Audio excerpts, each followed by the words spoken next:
Assalamualaikum warahmatullahi wabarakatuh.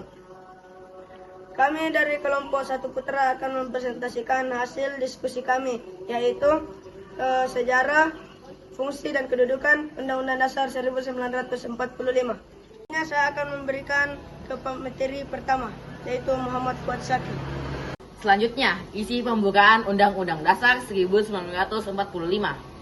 Dalam isi pembukaan ini dicantumkan tentang kemerdekaan Indonesia, bahwa penjajahan di atas dunia itu harus dihapuskan, dan negara Indonesia adalah negara yang merdeka, bersatu, berdaulat, dan makmur. Dan bahwa pemerintahan negara Indonesia akan melindungi segenap bangsa Indonesia. Dalam hal ini, landasan dari pembukaan Undang-Undang Dasar 1945 adalah yaitu Pancasila. Isinya adalah ketahanan yang Maha Esa, kemanusiaan yang adil dan beradab, persatuan Indonesia, dan kerakyatan yang dipimpin oleh hikmat kebijaksanaan dalam permusyawaratan perwakilan, serta dengan mewujudkan suatu keadilan sosial bagi seluruh rakyat Indonesia. Selanjutnya saya akan memberikan kepada pemateri kedua. Berikut spiritualisasi yang terdapat dalam Al-Quran. Bismillahirrahmanirrahim.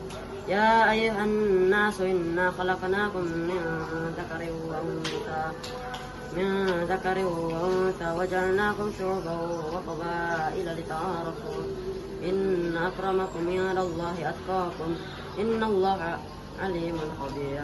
Yang artinya, wahai manusia, sesungguhnya kami menciptakan kamu dari seorang laki-laki dan seorang perempuan yang menjadikan kamu bersuku-suku dan berbangsa-bangsa, supaya kamu saling mengenal. Sesungguhnya orang yang paling mulia di antara kamu adalah kamu di sisi Allah adalah orang yang paling takwa di antara kamu. Sesungguhnya Allah Maha mengetahui lagi Maha mengenal. Selanjutnya saya berikan kepada pemateri ketiga yang akan membacakan sejarah pembentukan Undang-Undang Dasar 1945. Sejarah pembentukan UUD 1945. Pada tahun 1944, Jepang menjanjikan kemerdekaan kepada Indonesia setelah Perang Dunia Kedua berakhir. Sebagai langkah persiapan, dibentuklah Badan Penyelidik Usaha-Usaha Persiapan Kemerdekaan Indonesia atau BPUPKI yang mengadakan sidang pada 29 Mei hingga 1 Juni 1945 untuk merumuskan dasar negara. Sidang ini menghasilkan Piagam Jakarta sebagai dasar penyusunan Undang-Undang Dasar. Setelah proklamasi kemerdekaan pada 17 Agustus 1945, Panitia Persiapan Kemerdekaan Indonesia atau PPKI mengesahkan Undang-Undang Dasar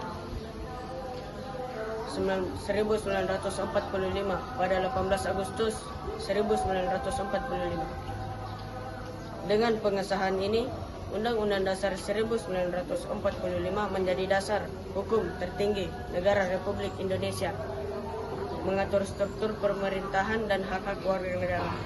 Selanjutnya saya akan memberikan kepada pemateri keempat yang akan membacakan fungsi Undang-Undang Dasar 1945.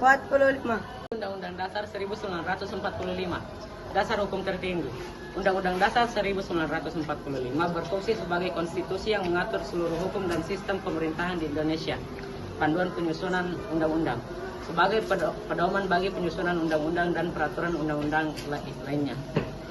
Landasan kewenangan menetapkan kekuasaan dan tanggung jawab lembaga-lembaga negara seperti Presiden, DPR, dan MPR.